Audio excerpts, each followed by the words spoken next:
se ela é registrada e se os profissionais que te atendem são formados e capacitados para te examinar numa triagem ou numa consulta. A maioria de nós não.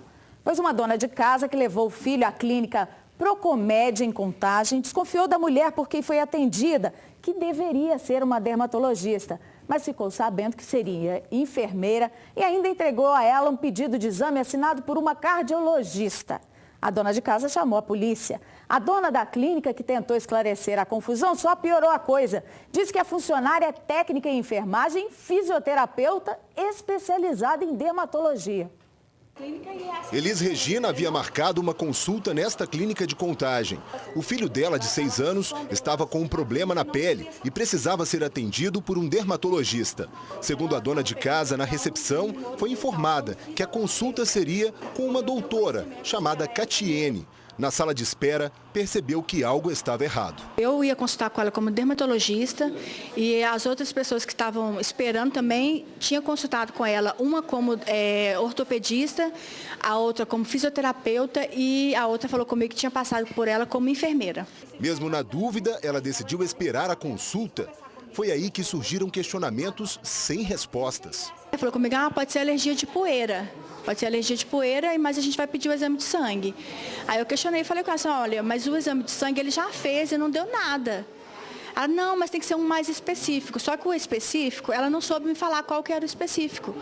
Né? Qual o exame específico? Uma dermatologista, ela tem que saber. Ela saiu da sala, me deixou aguardando, foi para uma outra sala e consultou uma outra médica, que é a doutora Liliene. Essa doutora Liliene, ela é cardiologista. Aí essa doutora Liliene que deu para ela o receituário dos exames que o meu filho tem que fazer. Todos estão carimbados com CRM de uma cardiologista. E eu não passei por uma cardiologista, eu passei por consulta por uma dermatologista. A dona da clínica queria tomar os documentos de você? Sim, ela me chamou na sala, porque na hora eu fiquei muito nervosa, né? Como mãe, falei, olha gente, essa clínica aqui está enganando a gente. Essa médica aqui, ela já passou por 3 especialidades e ela é nova, ela é da minha idade. Aí ela queria, não faz isso, vem cá, vamos conversar, tipo, em sala fechada. Aí ela queria pegar os meus documentos. Eu falei, os meus documentos você não vai pegar. Elis Regina acionou a polícia e fez boletim de ocorrência. A suposta enfermeira não foi localizada no momento da chegada policial. Segundo testemunhas, ela saiu assim que soube que a polícia militar faria presença no local. A dona da clínica falou com nossa reportagem sem mostrar o rosto. A Catiene é uma ótima enfermeira e fisioterapeuta e especializada em dermato, sim. Tá? E aí a Catiene foi falando. Ela é especializada em dermatologia? Ela é fisioterapeuta especializada em dermato e ortopedia. A Catiene foi lá, não fez escondido, não fez de má fé. Entendeu? Foi lá mas e pediu. Ela não pode não, receitar gente, por meio de outro médico. Não, ela não receitou, ela pediu médica. Exame de sangue. Ela não receitou em momento nenhum. Ali tem um pedido de exame de sangue de hemograma comum. Não teve erro de conduta da parte da minha clínica. Ela falou que outras pessoas tinham sido atendidas como fisioterapeuta. Ela é fisioterapeuta. Ela tem o CRM de fisioterapeuta. Decrefito, ela tem sim. Ela é fisioterapeuta, ela pode atender. E ela é fisioterapeuta. Ela é técnica e fisioterapeuta. Ela é os Afinal, dois. ela é enfermeira, técnica de enfermagem. Não, gente, ela é o quê? técnica. Eu nunca falei que ela é enfermeira. Você falou que ela é enfermeira. Não, é porque a gente fala errado, mas ela é técnica, enfermeira e... Ela é o quê? A Catilene é o quê? Ela é as duas coisas, gente. Não, ela é o quê? Técnica, enfermagem e fisioterapeuta. E ainda especialista em dermatologia? Não, gente, ela é em dermato. O fisioterapeuta, geralmente, ele especializa. Ela especializou em ortopedia e em dermato. As pessoas estudam. Eu sou leiga, não sou médica, mas tenho um pouquinho de informação. Nunca ouvi falar que uma técnica em enfermagem possa ser fisioterapeuta e especializada em dermatologista. Essa dona da clínica nos ligou já hoje dizendo que a funcionária vai nos dar entrevista agora à tarde. Nós procuramos a Secretaria Municipal de Saúde de Contagem para saber sobre essa clínica, qual é o registro dela, se ela atende SUS, se atende particular. Até agora não recebemos resposta. A ocorrência foi encaminhada para a Delegacia Adida, o Juizado Especial Criminal de Contagem. Uma audiência deve ser marcada para que o juiz ouça as partes e, se for comprovado o falso exercício da medicina, essa funcionária, seja ela enfermeira, técnica, médica, pode responder criminalmente. Unidades de saúde de Minas Gerais se preparam para identificar portadores do vírus Ebola, que tem matado muita gente na África, para que ele não chegue e se espalhe por aqui. Pessoas vindas daquele continente com sintomas da doença vão ser acompanhadas, podem até ser isoladas, até que o diagnóstico seja descartado. A febre do Ebola virou preocupação já nos Estados Unidos também, que tem profissionais de saúde na África, como essa mulher, uma missionária, e um médico colega dela, que foram levados para um hospital em Atlanta. Essas imagens foram divulgadas ontem. São os primeiros contaminados pelo vírus tratados nos Estados Unidos. Aqui em Minas, as unidades de saúde já estão de sobreaviso para identificar pessoas vindas da África com febre alta ou que desenvolvam esses e outros sintomas no intervalo de 21 dias, que é o período de incubação dessa doença, principalmente se essas pessoas vierem de Serra da Leoa, Guiné, Libéria ou Nigéria, países que têm o maior número de casos de Ebola. Este paciente poderá ser isolado em hospitais de referência em infectologia aqui em Minas, até que o diagnóstico do Ebola seja descartado. É o que foi feito com 3 pessoas daqui que estavam no continente africano e chegaram aqui com febre. Eram casos de malária, segundo a secretaria. 2 pacientes morreram, o outro está internado, mas fora de perigo. Foi enterrado nessa manhã em Belo Horizonte o corpo do bebê de 9 meses que morreu numa creche do bairro Jardim Europa, região de Venda Nova. O local, que cuidava de 15 crianças, funcionava havia 4 anos sem alvará. A mãe do bebê, trazida de carro por uma amiga, estava desesperada. A mulher passou mal e precisou ser amparada. O pai da criança também estava no local e não quis gravar entrevista. Parentes do menino, que ficava na creche há cerca de 6 meses, estavam indignados com a falta de informação. Não estava doente, não tinha nada não. Eu estava lá em casa ontem com a gente lá, perfeito. Eu moro aqui naquela casa de cima, ninguém falou nada. Segundo testemunhas, João Lucas Batista, de 9 meses, estava sendo alimentado no carrinho por volta do meio-dia, quando começou a passar mal. O SAMU foi chamado, mas quando o socorro chegou, o bebê já estava morto. Os pais de outras crianças que ficavam na creche se aglomeraram na porta do local em busca de notícias e assustados com a morte do bebê. Me assustou, hein? Porque nunca aconteceu. Meu filho ama ela. Imagina que deve estar sofrendo ali, devia sofrer. O SAMU teve que ser chamado para socorrer a dona da creche, que estava em estado de choque. A Polícia Civil também foi ao local e a causa da morte do bebê ainda vai ser investigada. Segundo a PM, o local funcionava há 4 anos nos fundos dessa casa e atendia cerca de 15 crianças do bairro Jardim Europa, na região de Venda Nova. 2 funcionárias, além da proprietária, trabalhavam na creche, que foi fechada pela polícia. Foi feito contato com os pais, para os pais vierem buscar os seus filhos. O senhor disse que é clandestina por quê? Porque não possui nenhum alvará para funcionamento. Veja só o que disse o pai do menino no enterro, que foi no final dessa manhã no cemitério da Consolação, em Venda Nova. O sepultamento do bebê de 9 meses foi acompanhado por amigos e integrantes da Igreja Batista, frequentada pelos pais da criança. Não houve velório. Um pastor fez uma oração. O pai do menino tratou a morte do filho como uma fatalidade. Continuar a vida, né? Foi uma fatalidade. A vontade de Deus é essa. A gente tem que aceitar a vontade de Deus e seguir em frente. A vida continua pra gente, porque agora está melhor, né? Muita gente diz que achado não é roubado. Bom, nem sempre. Um morador de rua encontrou um cartão de crédito e resolveu ir às compras. Comprou espumante, iPhone, mas acabou preso na Savassi, em Belo Horizonte. Comprei, mesmo sendo meu, porque foi praticamente um presente, né? Se não fosse presente, não tinha senha nem nada, se eu tivesse roubado. Ricardo tem 30 anos e é morador de rua. De acordo com a polícia, ele foi preso depois de fazer compras em várias lojas usando um cartão de crédito de outra pessoa. O andarilho disse à PM que encontrou o cartão na rua, junto com um papel com a senha anotada. A senha estava atrás do cartão, só eu sei a senha, mas não vou falar não. Com o cartão, o andarilho resolveu gastar.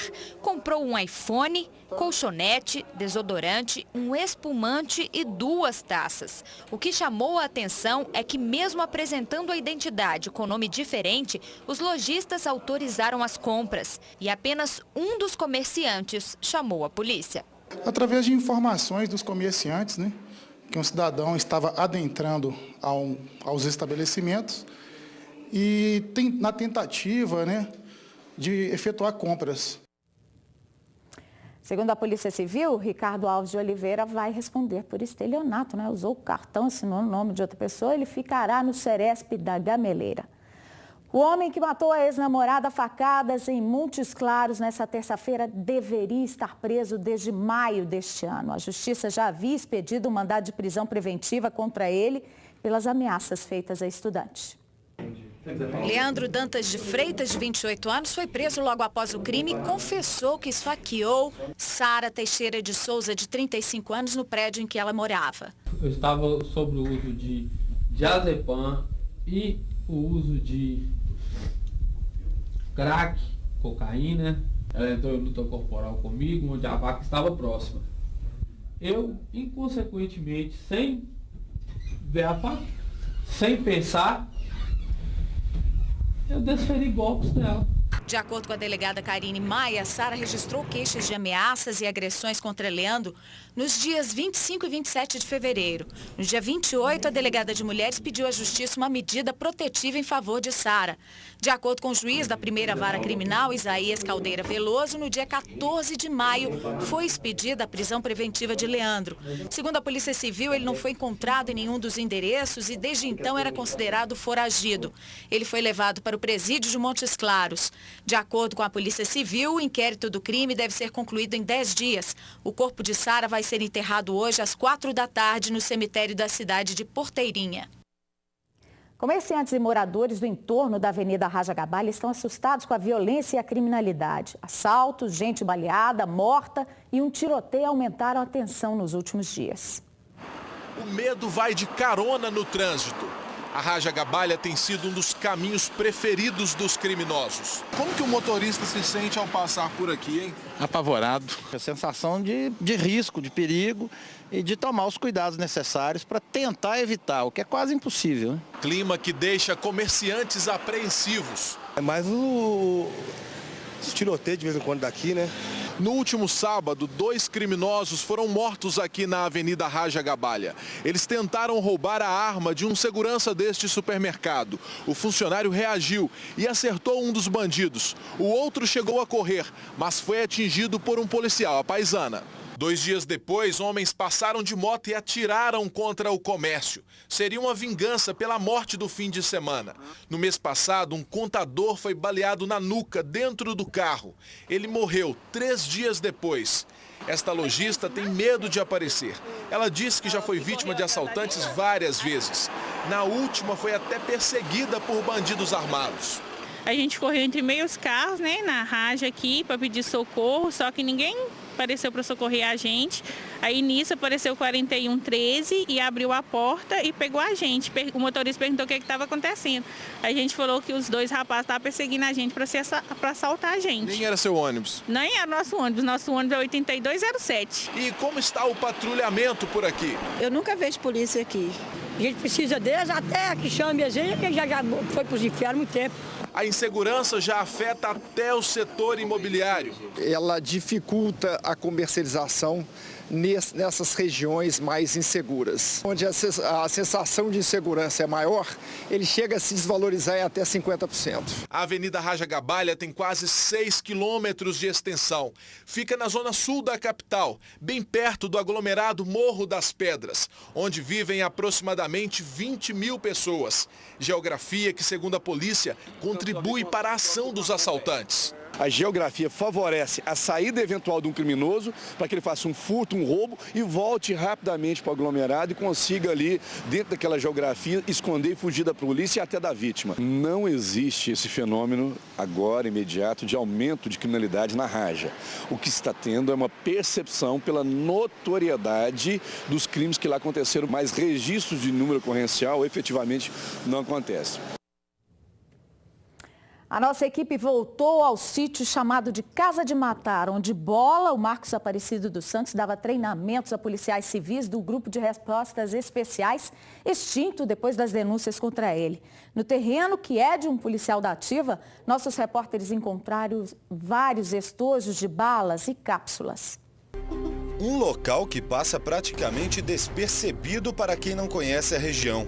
Localizado a quase 50 quilômetros de Belo Horizonte e na zona rural da cidade de Esmeraldas, era nesta área, tomada hoje pelo mato, que funcionava o sítio de um policial da Ativa, mas que era usado por Bola para os treinamentos do GRE, extinto depois que o caso veio a público.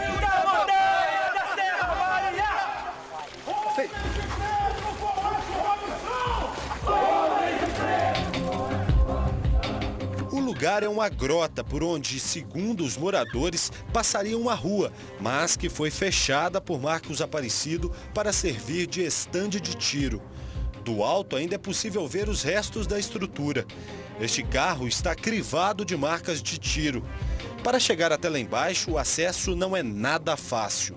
Descemos por um barranco, porque a gente seguiu a borda da grota. A gente ainda encontra até hoje, olha só,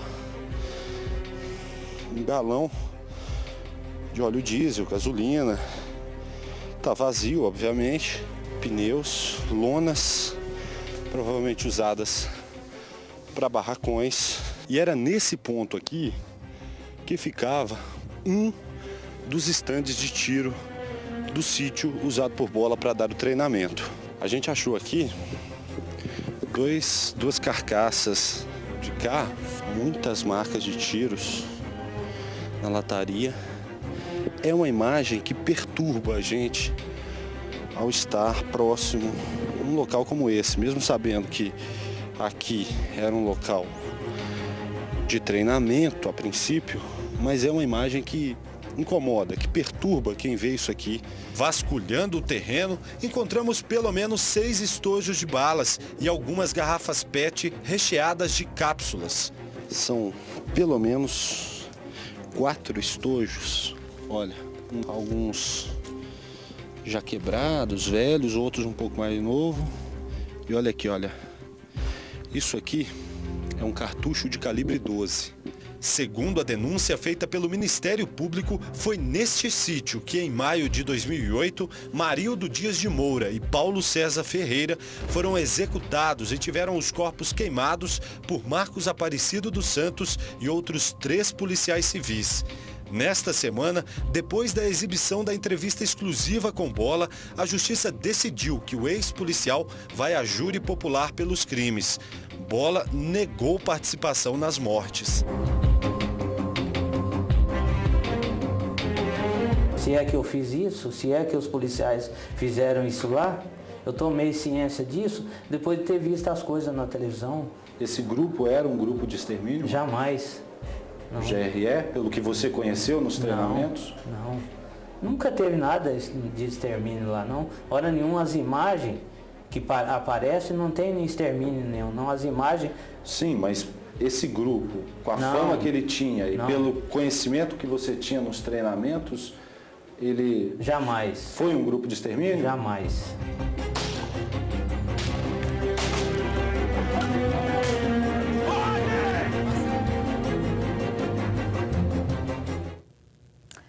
Daqui a pouquinho, o TV Verdade vai falar sobre as denúncias que Bola fez contra a Polícia Civil. Aguarde. Um ônibus foi incendiado nessa madrugada em Ribeirão das Neves, na região metropolitana da capital. As imagens mostram o ônibus em chamas. O veículo parece uma bola de fogo. Era madrugada quando o incêndio criminoso aconteceu. A fumaça e o cheiro forte da fibra de vidro se queimando acordaram os vizinhos. Roberto viu o fogo de dentro de casa. Fez barulho mais foi os pneus, né? Estourando, né? Todos os pneus e aí foi só aí com a chama intensa, né? Com a fumaça preta. Os meninos tudo dentro de casa, exalando com a fumaça e não tinha como sair. O ônibus deveria ter parado no ponto final que fica do outro lado do bairro, a cerca de 2 quilômetros daqui. Os bandidos obrigaram o motorista a passar por essa estrada de terra, uma rota alternativa pelo descampado. E ele teve que estacionar o veículo no bairro vizinho, aqui no Severina. Ele foi estacionado ali em cima e, em seguida, os bandidos incendiaram o coletivo. O veículo desceu e só parou escorado nesta casa. Olha só, as chamas consumiram completamente o coletivo. A informação de testemunhas é de que o ônibus foi invadido por 4 homens que ordenaram ao motorista que trouxesse o coletivo até esta rua. Na hora, havia cerca de 14 passageiros. Eles passaram por momentos de sufoco, além dos moradores dessa rua, porque, olha só, o fogo chegou a incendiar a rede elétrica. Vamos tentar chegar aqui à casa do morador, ainda há muita fuligem pelo local. Aqui o poste de energia que está completamente coberto por fuligem. A informação de vizinhos é de que a energia foi desligada, mas está difícil chegar aqui no canto. Vamos tentar falar com o morador aqui. Pegou na fiação, foi estourando tudo, foi explodindo tudo e a gente não sabia o que fazer. A empresa aqui não tinha como sair para fora. A mãe deste jovem era uma das passageiras. Mandou descer com garrafa tava com um negócio líquido lá, aí depois pegou fogo em tudo. Colocou todo mundo para fora, mandaram eles entrar no lote vago aí. A polícia ainda não sabe se houve assalto, nem tem pistas dos criminosos. O motorista desapareceu, o motorista e o cobrador. Todos os dois até agora não foram localizados, nem no momento que aconteceu o fato. Vizinhos denunciam que este foi o segundo atentado contra um coletivo nos últimos 2 meses. O segundo, dentro de uns 3, 4 meses, é o segundo ônibus já. Sem mostrar o rosto, moradores afirmam que a região tem sido aterrorizada por criminosos. Está tendo represária, está tendo toque de recolher, está tendo arrastões na Rua 2. De sexta para sábado, teve várias pessoas assaltadas. Entendeu? 2 pessoas numa moto carregando, o garupeiro saía arrancando as bolsas, levando as bolsas com tudo. Nós estamos precisando de policiamento aqui demais no Severino. Essas informações serão levadas ao comandante daquela companhia. O esforço que for necessário por parte dos militares da 204, que fica ali na divisa, vai ser feito, porque a Polícia Militar ela tem que dar uma resposta, seja em Vespasiano, no Justinópolis, em qualquer situação. A lei estadual que proíbe profissionais de saúde de usar jalecos e uniformes hospitalares nas ruas foi sancionada, mas só vai coibir a prática, que é uma ameaça à saúde, se houver denúncias. E sabe por quê? Falta de fiscalização espontânea pela autoridade competente, que só é feita e vai continuar sendo uma vez por ano. Flagramos vários profissionais usando jalecos e roupas de blocos cirúrgicos nas ruas. A maioria se negou a dizer por que continua descumprindo a lei. Senhor, bom dia. Vamos falar aqui comigo? Moça, ei, vem cá. Já este médico tenta justificar o erro, dizendo que a atitude é uma questão cultural. No exterior isso já é uma coisa bem regulamentada. Mas eu acho que tem que ser uma coisa mais bem estudada. Mas os profissionais de saúde vão ter que esquecer esse costume. A alteração deixou a lei mais rígida, principalmente para os hospitais. É que a partir de agora, as unidades de saúde é que serão obrigadas a proibir que os profissionais saiam às ruas usando qualquer vestimenta hospitalar. E a fiscalização sanitária do Estado promete punir quem descumprir a nova regra. O fiscal sanitário, quando ele estiver no estabelecimento de saúde fiscalizando, ele vai agora verificar se os funcionários estão saindo do estabelecimento usando o equipamento de proteção individual, né? As inspeções sanitárias, normalmente, em geral, elas são feitas anuais para a liberação do alvará sanitário. Mas qualquer cidadão que verifique que está sendo infringida a lei pode denunciar para a vigilância sanitária. A população critica quem usa o jaleco nas ruas e cobra fiscalização. Sai do hospital com um monte de bactérias, aí vai para a rua, tem contato com outras pessoas. A pessoa tem que estar com uniforme no local de trabalho, né? Porque é um lugar aqui onde nós andamos aqui, tem muita contaminação, então pode levar também para o hospital. O povo tem que cobrar, né, também. Bom seria a consciência do profissional, né? Então, quem estiver se sentindo incomodado, ligue para a vigilância sanitária. Um militar do Exército foi atingido por um tiro de pistola disparado por um colega dentro de um quartel em Juiz de Fora. O comando alega que o disparo foi acidental, mas foi o segundo caso em menos de 15 dias. O militar de 19 anos foi atingido no peito por um tiro de uma pistola 9mm. O disparo foi feito por um outro militar da mesma idade. O caso aconteceu no fim de semana, no 4º Grupo de Artilharia de Campanha Leve, na zona norte de Juiz de Fora. O homem atingido foi levado para uma unidade de pronto atendimento. A investigação feita pelo Exército já foi concluída e apontou a causa como acidental. O militar que disparou o tiro foi preso em flagrante e continua aqui no grupo, enquanto a Polícia do Exército envia o inquérito para a Justiça Militar. Em nota, o Exército informou que os 2 militares passavam por um curso de formação de sargentos. Eram habilitados para usar este tipo de armamento. O nome da vítima não foi divulgado a pedido da família. Em menos de 2 anos, foi a terceira vez que um caso como este aconteceu dentro de uma unidade do Exército em Juiz de Fora. No mês passado, o soldado Rodrigo Luiz de Paula Souza, de 19 anos, foi atingido por um tiro de fuzil no comando da 4ª Brigada de Infantaria Motorizada. Era o momento da troca de guarda e ele chegava ao local de trabalho. Ele recebeu atendimento médico do SAMU, mas morreu ainda no local. A investigação do Exército concluiu que o tiro foi disparado por acidente por outro militar de 19 anos.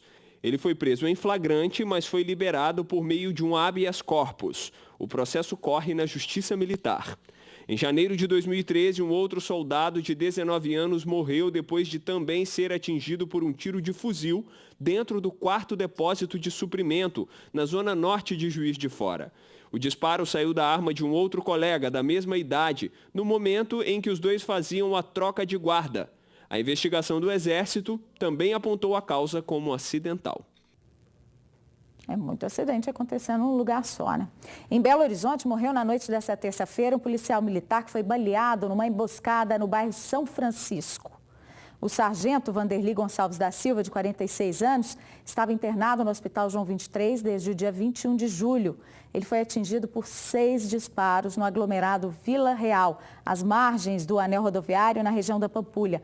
O militar estava de folga paisana e aguardava uma mulher com quem tinha marcado um encontro. Suspeito de ter feito os disparos, foi preso na última sexta-feira no bairro Dom Bosco. Tiago Henrique Correia da Silva, de 24 anos, disse que confundiu Vanderly com um rival na disputa pelo tráfico de drogas da região do São Francisco. Com ele foram apreendidos 2 coletes à prova de balas e uma pistola .40. 3 jovens foram detidos num carro roubado na noite dessa terça em Contagem, na Grande BH. De acordo com a polícia, eles usaram o veículo para cometer outros crimes. Os criminosos foram detidos durante um patrulhamento de rotina. Segundo a polícia, Amadeu Rodrigues Nogueira, de 19 anos, e este adolescente de 16 haviam roubado um carro no bairro Eldorado no início da semana. Pegaram um ônibus, desceram ali próximo ao Big Shopping e com a intenção de tomar veículo de assalto, eles meio que monitoraram algumas vítimas. A preferência sempre é mulher, né? Sozinha, às vezes é um alvo mais fácil, né? Aí eles renderam a senhora, a vítima. Ela estava na companhia de uma criança menor dela de aproximadamente 6 anos. E eles mostraram a arma de fogo, exigiram que ela abandonasse o veículo. A PM contou ainda que no momento da abordagem, os 2 rapazes usavam o Siena vermelho para impressionar estudantes de uma escola no bairro Industrial, onde foram abordados. Amadeu tem passagens pela polícia por furto e roubo. Ainda segundo os militares, eles também utilizaram o veículo para cometer outros assaltos. A gente está levantando algumas denúncias de assalto aí, com participação deles aí. Isso tem que ser apurado ainda, né? O nascimento de um gorilinha, o primeiro em cativeiro na América do Sul, elevou a Fundação Zoobotânica de Belo Horizonte, nosso zoológico, a centro de conservação da espécie. Foram 21 anos de tentativas até o nascimento do filhote de Lulu e Leon. E a outra fêmea, Imbi, deve dar à luz em setembro. O sexo do gorilinha, nascido na madrugada passada, ainda é desconhecido, já que ele não desgruda da mãe. Por isso, esse gorilinha ainda não tem nome, mas ele deve ser escolhido em um concurso. Para quem está pensando em ir ao zoológico, conhecer o novo morador, a Fundação Zoobotânica pede calma. As visitas devem ser liberadas só daqui a 2 meses, depois do nascimento do filhotinho da Imbi. A ideia é deixar os animais nesse momento mais tranquilos, sem muito barulho, para que as mamães possam passear com os filhos nas áreas abertas.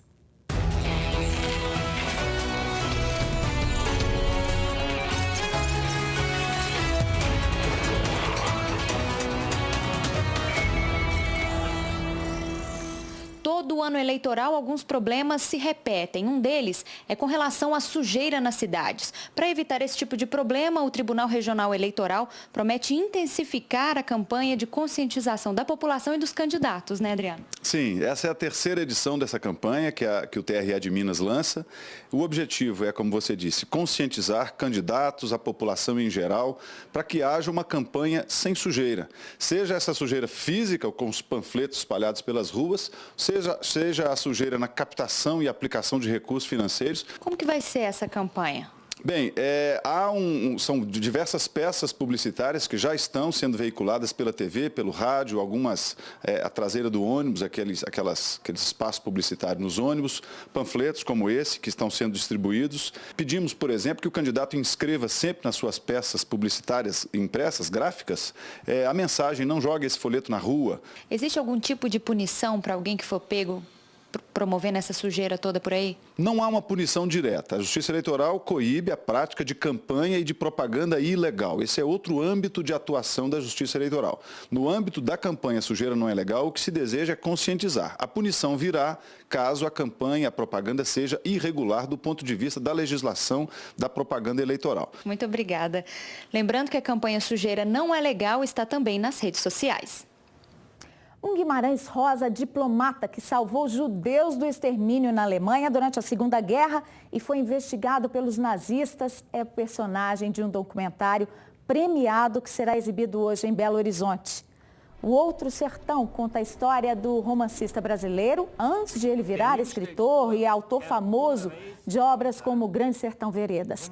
As autoras Adriana Jacobson e Soraya Vilela se basearam em 2 cadernetas de anotações de Guimarães Rosa no período em que ele foi cônsul adjunto em Hamburgo, na Alemanha, e ainda de um dossiê da Gestapo sobre ele.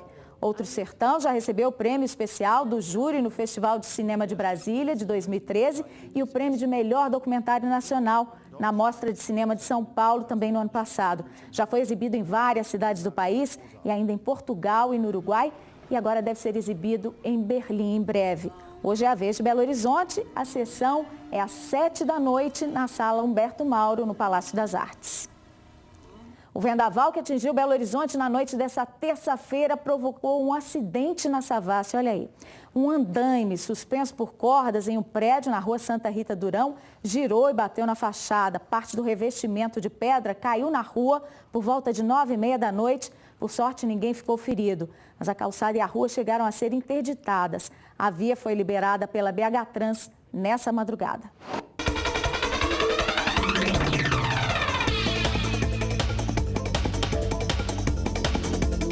A frente fria vinda do litoral ganha força e as temperaturas ficam mais baixas nesta quarta-feira. O dia de céu claro em quase todo o estado, apenas no leste o sol aparece entre nuvens. Os índices de umidade relativa do ar também continuam baixos. Temperatura máxima de 25 graus em Belo Horizonte. Ela chega aos 17 em Mariana. Em São João del Rei, os termômetros atingem 15 graus. 22 em Varginha. E 20 graus em Ipatinga. Uma exposição em um shopping da capital reúne 20 capacetes customizados por artistas e personalidades mineiras em homenagem a Ayrton Senna. A exposição Senna na Cabeça e no Coração conta também com o capacete original do tricampeão mundial de Fórmula 1 que morreu há 20 anos. Um ídolo, ícone da superação, coragem, garra. Para muitos, um super-herói. A gente pensa no Ayrton Senna, a gente pensa num super-herói. Um super-herói é alguém que tem um superpoder. O superpoder dele é o poder de transformar em nossas as vitórias dele, né? Entre os artistas, o que não faltou foi criatividade na hora de customizar os capacetes para a exposição Senna na Cabeça e no Coração. O Ayrton foi uma paixão nacional, então acho que o coração entra com essa ideia dos afetos que ele foi capaz de provocar no Brasil inteiro. 22 personalidades participaram da iniciativa, que teve o objetivo de homenagear o tricampeão mundial. Entre elas está a cantora Fernanda Takai, que colocou pequenas flores por todo o capacete. Eu pensei em utilizar alguma coisa que já fosse, que eu pudesse comprar, mas pudesse aplicar de alguma forma muito delicada e com muito... Era necessário muito empenho, porque eu acho que é isso que o Ayrton inspira em todo mundo. O vocalista do Jota Quest, Rogério Flauzino, a cantora Paula Fernandes, também deixaram suas marcas. Todas as obras ficam em exposição até o dia 24 de agosto. Eu pensei muito no Fran, meu filho, que tem 7 anos e nasceu no dia 21 de março de 2007. E essa semelhança com a data de nascimento do Senna me fez pensar que ele tinha que participar. E aí a gente coloriu juntos, né? E usamos essas cores, o verde para alinhavar, né? Depois a gente coloriu de amarelo e azul. E o vermelho entrou para dar essa força, essa velocidade, essa fúria da Fórmula 1. Sofia tem apenas 11 anos. Não viu o piloto correr, só ouviu histórias, muitas, e que foram suficientes para deixar a menina paralisada e com os olhos vidrados no capacete original de Senna. Para mim, o Ayrton Senna é um grande corredor de Fórmula 1. Para o meu pai, para o meu pai ele é um grande ídolo, para mim também ele é. Sou fã do Ayrton desde o início da carreira dele, esses valores que ele tinha, eu costumo passar para ela, né, entender quão importante esse ídolo nacional foi para o Brasil e para a gente. As peças já foram vendidas para um grupo de empresários de Belo Horizonte. O dinheiro arrecadado será destinado ao Instituto Ayrton Senna. Todo esse recurso que foi arrecadado com essa exposição está sendo direcionado para desenvolvimento de projetos educacionais do Instituto e atuando tanto em Minas como no Brasil inteiro.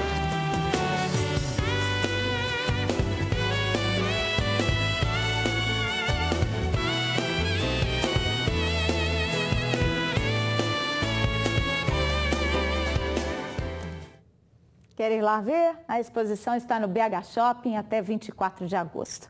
Fique agora com o Ricardo Carlini, o TV Verdade. Tem outras notícias logo mais à noite na nossa segunda edição, 6:45. Eu te espero amanhã depois do Alterosa Esporte. Até lá. Tchau.